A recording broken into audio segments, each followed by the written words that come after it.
and welcome to the business of being a virtual assistant. I'm your host, Tiffany Parson, and you're watching and listening to episode number 216. I am so honored that you're listening today or watching. We're going to talk about a question that you should ask every potential client when you're doing your discovery call. It's a question that you may not even think to ask them. It speaks to their history of working with virtual assistants. Simple question. How many virtual assistants have you worked with in the past? This is going to let you know where your client is coming from. Are they coming from a situation where they're brand new to having a virtual assistant? Did they have a great experience with a virtual assistant? Or did they have a bad experience with a virtual assistant? You know, in every situation, we bring our experience with us.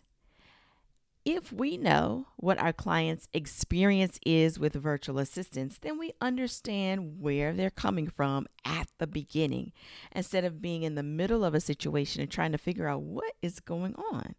So if a client has never worked with a virtual assistant before, you want to keep that in mind because they're going to look to you to guide them in how to work with you, especially because this would be their first time working with a VA.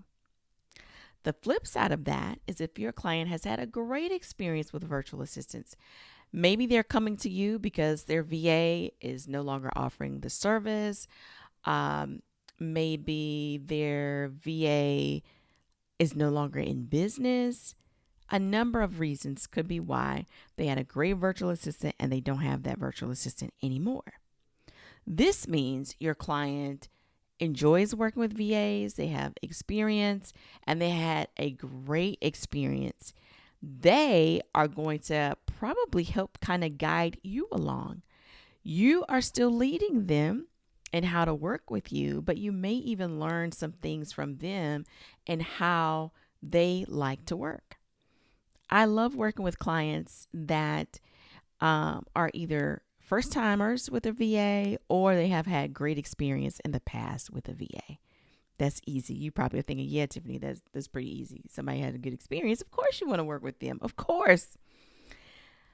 How do we handle the client that has had a bad experience with a virtual assistant?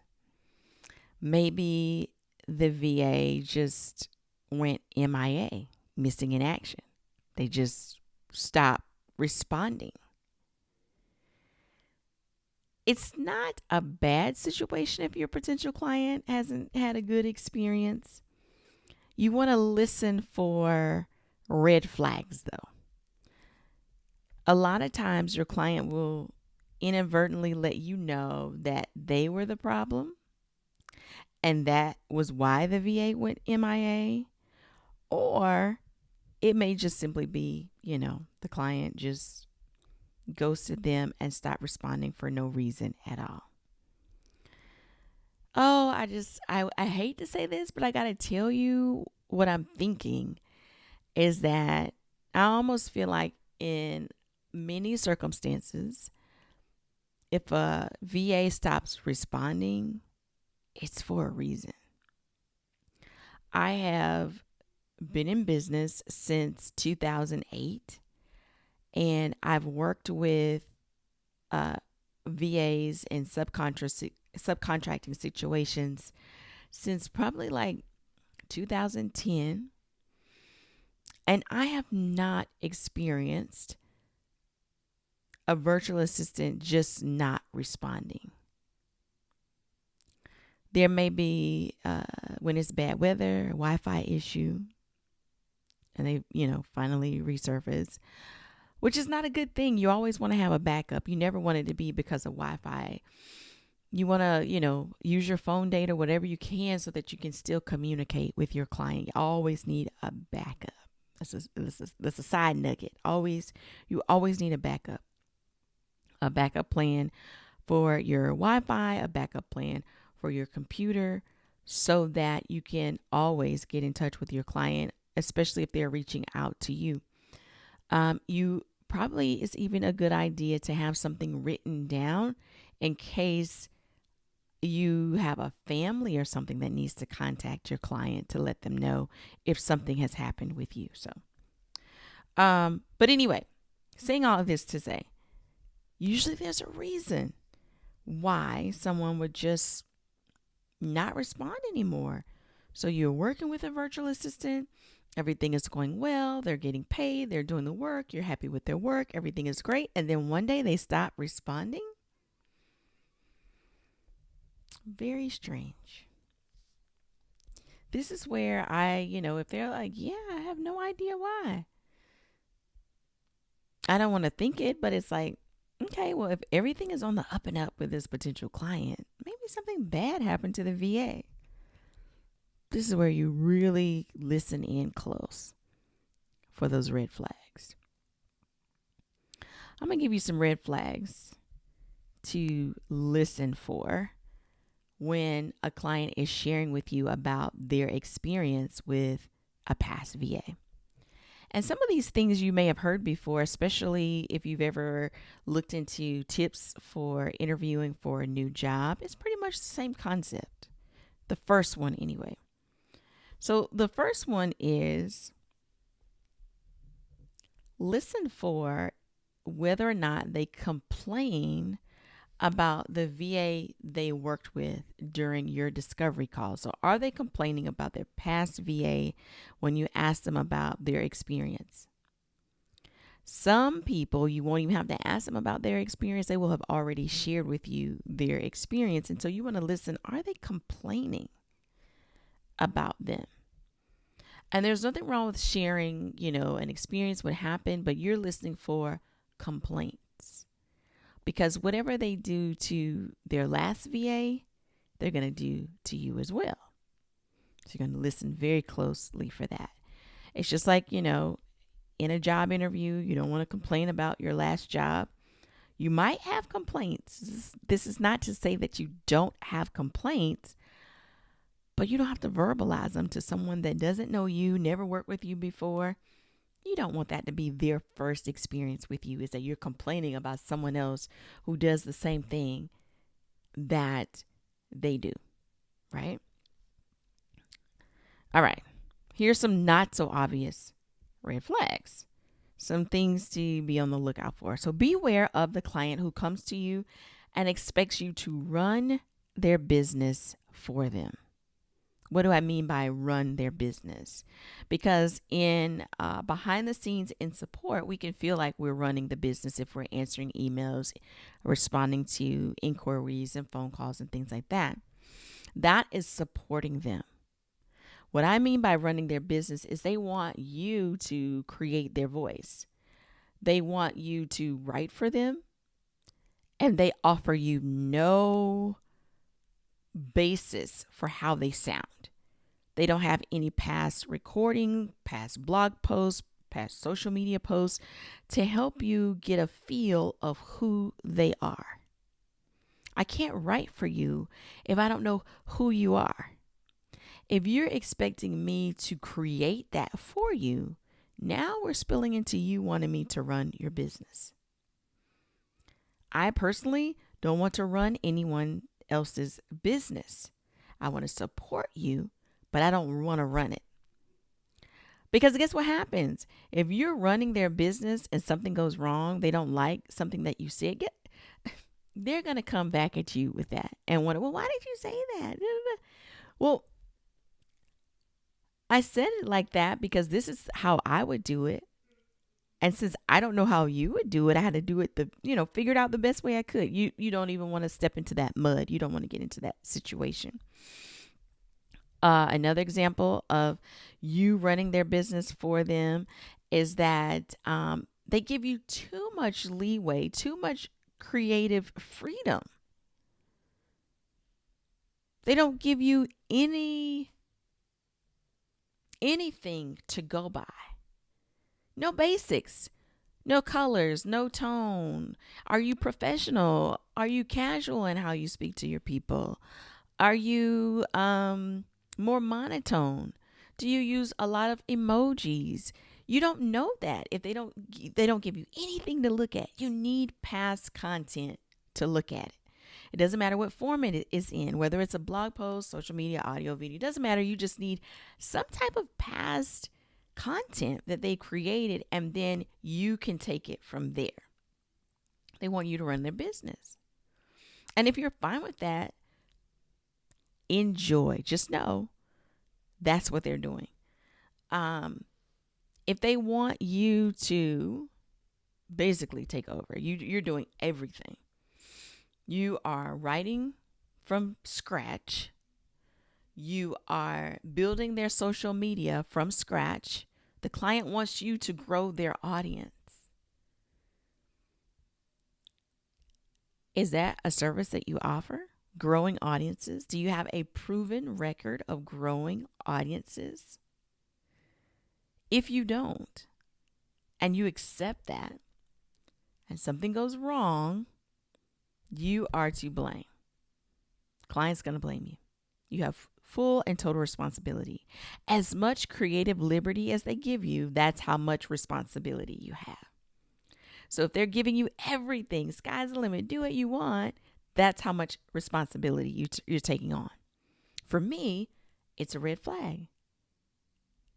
I can't be responsible for growing your audience, bringing in income for your business simply because if you haven't given me anything to go by, I'm just drawing at straws. It's a guessing game at that point. You're paying me to guess. And that puts me in a sticky situation when my guesses are not what you feel like my guesses should be, what you think my guesses should be, what your expectations of my guesses are. Puts me in a bad spot. You don't want to put yourself in a bad spot. Maybe you're already experiencing this and you're like, nah, Tiffany, I don't want to do that again because that was stressful. I was overwhelmed, had no clue. Now I know, won't do it again. So beware of the client that comes to you and expects you to run their business.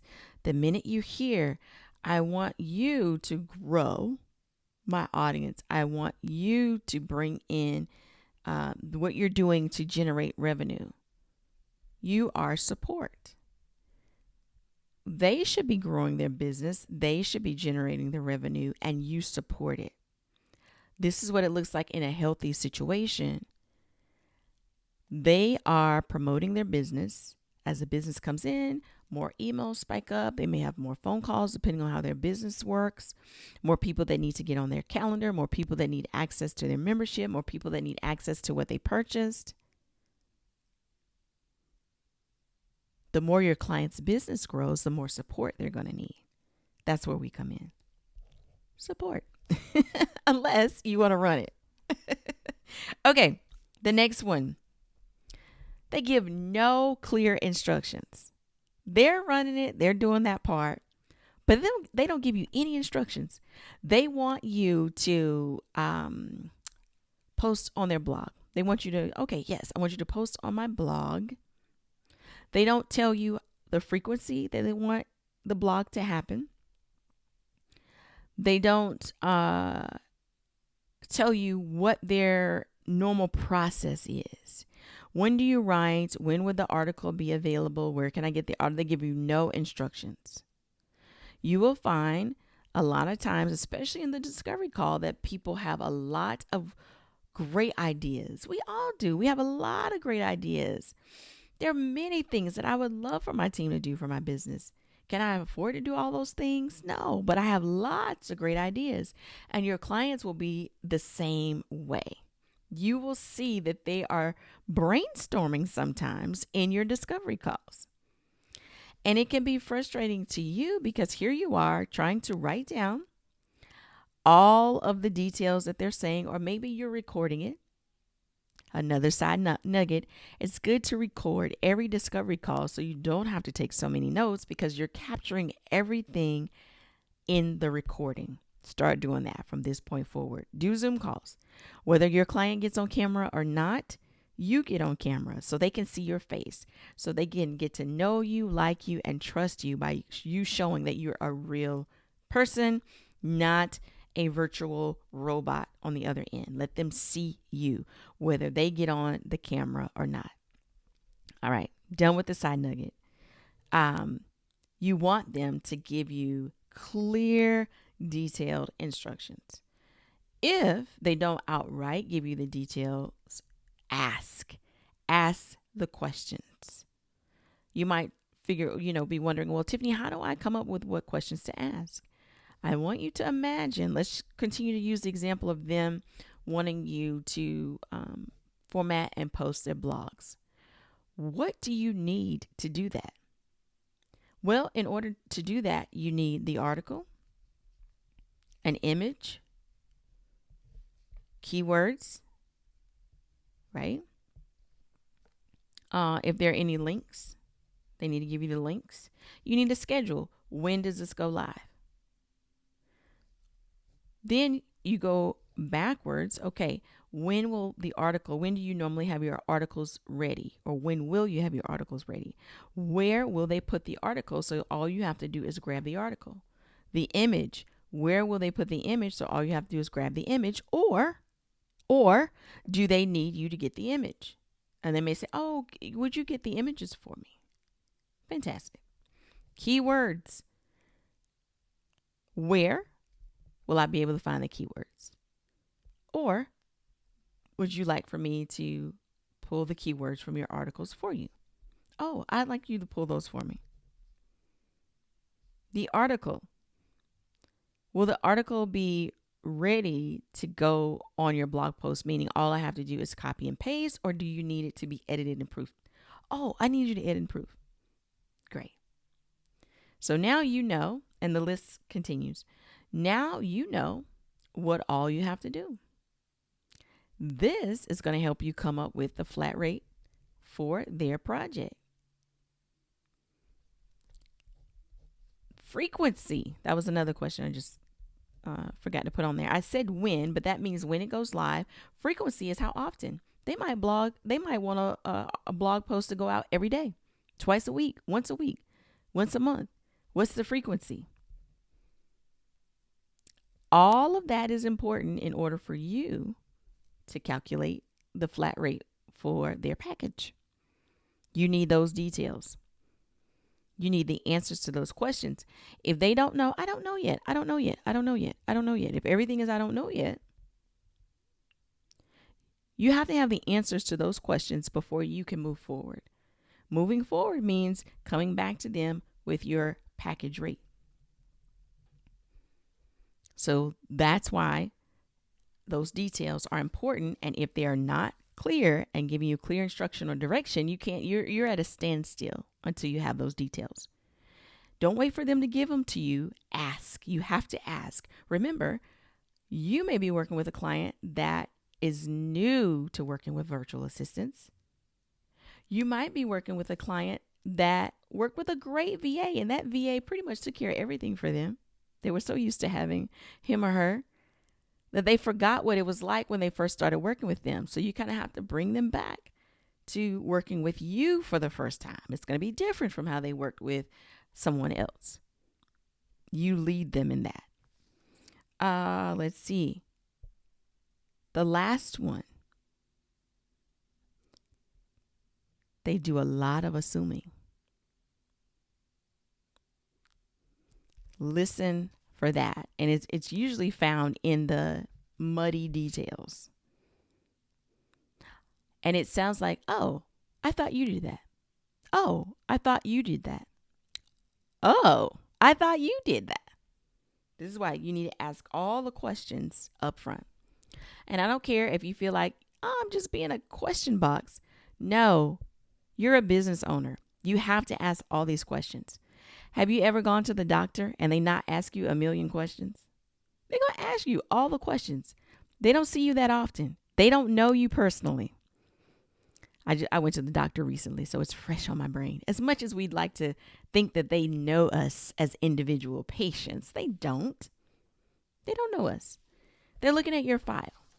They see your name. They see your ad. They got a cheat sheet. Your file is the cheat sheet. And they're asking you all these questions. The latest new question I got was, have you been depressed lately? And I was like, huh? She's like, well, are there times where there are things you feel like you don't want to do? And I just laughed because I'm thinking, there are plenty of things I don't feel like doing. It doesn't fall in the category of being depressed. I don't want to do housework sometimes. I don't think that falls in the category. Anyway, I just laughed. Not that that's funny. It's very serious. I think it's great that they're asking mental health questions, but it just was an odd moment to be at the gynecologist's office and getting asked that question. Point being, the doctor's office asks you 5 million questions. Your accountant, when you were getting your taxes prepared, there's a whole questionnaire you fill out. Well, at least for us, we had to fill out a whole questionnaire and an agreement form and all this stuff we had to answer before we turned in our tax paperwork. So people expect that they're going to be questions. They can't just be like, oh, I need blog posts. And you say, okay, it costs this. How? You don't know. So you're going to ask them all the questions. If you're unsure about what questions to ask, think about your project, what it's going to take for you to do your job, and then come up with those questions from there. Thank you so much for watching and listening. I appreciate you guys so much. You have no idea. You have a wonderful and fantastic day.